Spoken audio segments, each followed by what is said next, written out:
আদতে আমি বিশ্বাস করি। সত্যি নাকি? এটা কি সত্যি? না, সত্যি না। এই সময় কম, শুরু করো। আসসালামু আলাইকুম, ওয়ালাইকুম আসসালাম। কেমন আছেন? আলহামদুলিল্লাহ ভালো, আপনি কেমন আছেন? জি আলহামদুলিল্লাহ ভালো। আপনার নাম? রুবাই ইসলামী ভা। মাশাআল্লাহ। আপনার? মারিয়া ঝানমন্ডি। কিসে পড়েন আপনারা? এই তো ইন্টার পরীক্ষা দিলাম এবার। ও আচ্ছা, রিল্যাক্স করতে পার্কে আসছেন। আচ্ছা, আপনাদের একটা প্রশ্ন, শুনেছি মেয়েদের বুদ্ধি নাকি হারুতে থাকে, এটা কি সত্য? হ্যাঁ, আমার বান্ধবীটা আদতে আমি বিশ্বাস করি। সত্যি নাকি? এটা কি না, সত্যি? না, না, সত্যি না। তা কোথায় থাকে? মাথা। মাথায় থাকে? মেয়েদের বুদ্ধি মাথায় থাকে, এটা সত্য নাকি? আচ্ছা, তাহলে এখন আপনাকে একটা প্রশ্ন করছি আমি। ওটা হাঁটুতে। না, না।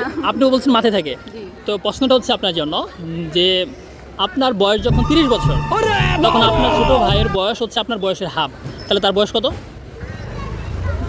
মানে আপনার বয়স যখন 30 হবে, তখন আপনার ছোট ভাইয়ের বয়স হবে আপনার বয়সের হাফ, তাহলে কত হয়? অর্ধেক আর কি, 30-এর অর্ধেক।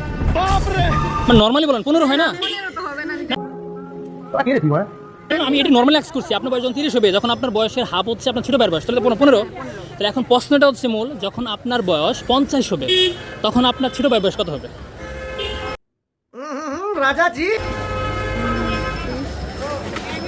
ও বলবে, ওর বুদ্ধি বেশি।